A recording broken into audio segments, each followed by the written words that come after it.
What's up, everybody out there in YouTube? Rod Steele with another Transformers review. And did you know 1 in 6 people have genital herpes? I'm just joking, I'm joking. But anyway, we're going to get back to the review here. Today I have one of my favorite Transformers from the Cybertron line, which is Sky Shadow.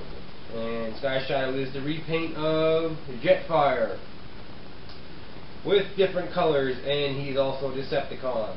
Now, in this background story, it says that Jetfire is kind of tired of the oppressiveness, passiveness of the Autobots, and decides to take matters into his own hands and dons the Decepticon colors and goes undercover and lays in waits inside the Decepticon headquarters for the right moment to strike to take Decepticons out from the inside out, basically. So that's pretty much it. Jetfire in the Cybertron series was, I believe, second in command, and him and I believe maybe Scattershot and a couple other dudes were like the defended. I don't know. I'm not really sure. I didn't really watch the series that much, but no, Jetfire was second in command. But I got this figure instead of the Jetfire. One, because I like the colors better. It gives a more G1 Decepticon look to it, with the dark maroon purple color with the gold and the nice big purple Decepticon symbol, which I found that very nice compared to the Jetfire, which was like, I think, like a white and gray almost. I'm not too sure. Also, to me, Jetfire isn't a big cargo bombing plane. He is a nice looking jet that we all know from G1. So I decided to pick this guy up instead, because Sky Shadow is Sky Shadow and Jetfire is Jetfire, and this looks like a Sky Shadow. So anyway, onto the figure.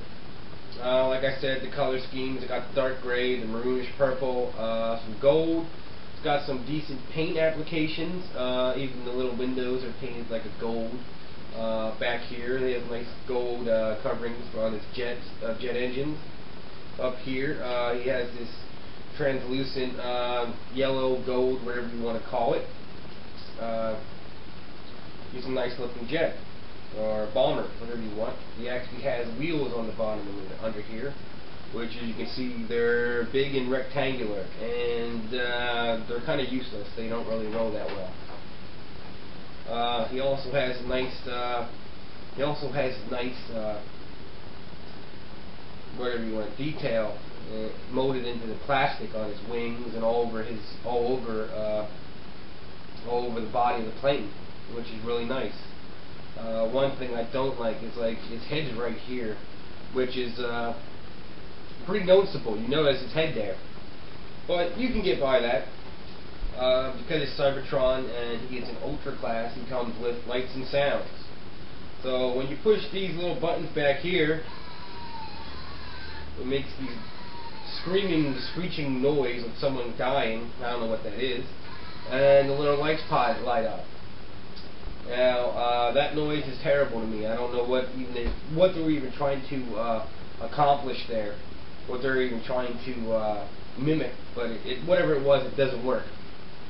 Also, you can flip up his tail here, and then that becomes his cannons. And of course, I don't have his key, so 1 second. And because he's Cybertron, he becomes with his key, which is Planet Earth key, which then goes into the back here. You probably can't see anything I'm doing right now. But what happens is these cannons pop up. Now in this mode, he also has a different noise. It's not too much different, but it is different. I don't know what that is. It's not a very good variation from the last one. Still another sound of someone dying. I don't know what it is. They could have done without those noises completely, because they're pretty much worthless. But anyway, that's not too bad. Like, that doesn't look bad from the front when you have it in this mode. Well, that's one of my cannons. But from the back, from the side or something like that, you can see like it's just half a plane. And he's got his little clip sticking out here, which is not very eye appealing, if you can see that. As you can tell, that looks ugly. But anyway, that's pretty much all I have to say about the vehicle mode. I like the vehicle mode. I think it's a very, I like it a lot. At this mode here, without his thing up like this and whatever else, and without him making noise, he has a nice looking cargo plane, bomber, whatever you want to call him, besides the head. But in the transformations, it's fairly simple. I'm going to remove the guns real quick. And just pull these guys out. That's his legs. You kind of twist them. You put that up.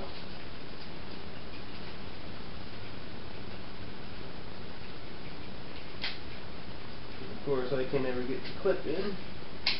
And there you have it. It clips in. Which, when you clip that in, these little two front pieces come out of the nose of the plane. Put these backwards. Now, his arms are these things. They come down like so, and then they push forward like that, and then move this thing down. You can see the elbow joint now, and then you go like this. As you push them down, as you extend them down, his hands slightly come out, and then you can just pull them out, which is cool. And in his head, you just want to pull that up. Head pops up. Replace that. His feet has these nice, nice feet because they're really wide feet. And I'll tell you why that's nice in a couple seconds. So there you have Sky Shadow. Put a gun in his hand here. That is him. Now his feet are nice because he doesn't have a very good posability, but he also, if you can try to pose him, with the poses that you do have are kind of hard to get him in because of this, because of the batteries, the lights, and the speaker all back here, which makes him fall this way. Well, you just work with his legs a little bit, and you can get him to stand. Like I said, posability is not that great on him. When you move his arms up and down, his wings kind of move with it. It does have the elbow joint. And of course he has what every other Transformer usually has, which is legs move out and in, forward and backwards, and he does have a knee joint. Now with my character, I like to have mine with his wings at more of like a V shape. I think it gives him a meaner look to him, a better look to him. Also his head, it's a very nice head. It reminds me of like a Gundam Wing type thing, a Japanese manga. And that's what kind of head he has, which is really cool. Also in this mode, again, he has another mode, a third sound, and this is his best sound that he has for the figure. And things light up again. But you can see that it sounds like a gun. And it's not like some screaming, dying animal that got hit by the road. But one thing I don't like about the figure is up in here, he has this giant gaping hole. So there's nothing there. There's absolutely nothing there. He's just one big hollow. His whole body is just hollow. He's got a chest, a back, and a little ass end here. But he has nothing. He has nothing in here. There's absolutely nothing in there. Which is kind of disappointing. I think they could have done something with that. At least throw a couple panels in there, or have this so it retracts into there. But besides all that, the color scheme is great. The head is nice. The robot mode looks great. Vehicle mode looks nice, besides the tail end flipping up. But it's a really nice figure. There are 3 modes of this guy. Like I said, there's another one for the Cybertron, which is the Jetfire. And they just repainted him for the 3rd time, which is Jetstorm, for the movie line. So you have a couple choices of which one you want to pick up. My favorite is this one, because he's Decepticon and I like the colors. I've said that multiple times, I'll say it again. But if you don't have the figure, try to find them. I know for the Cybertron mode on eBay, they probably go for a decent amount. I know the Jetfire was going for a good amount of money. And I could not find this guy on eBay at all. When I was checking out the price range on this guy. But he was like buying now for like $75 from people. And it was a little ridiculous, so I'm happy that I bought mine when he was out in stores. So, If you don't have them and you want to try to get them, and you want to try to get this motor jet fly, you'll probably pay a little bit more money for them.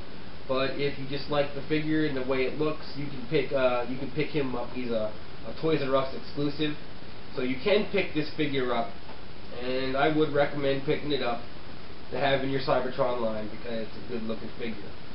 But anyway, this is Rod Steele with Cybertron Sky Shadow. Everybody out there, take it easy. Adios, muchachos.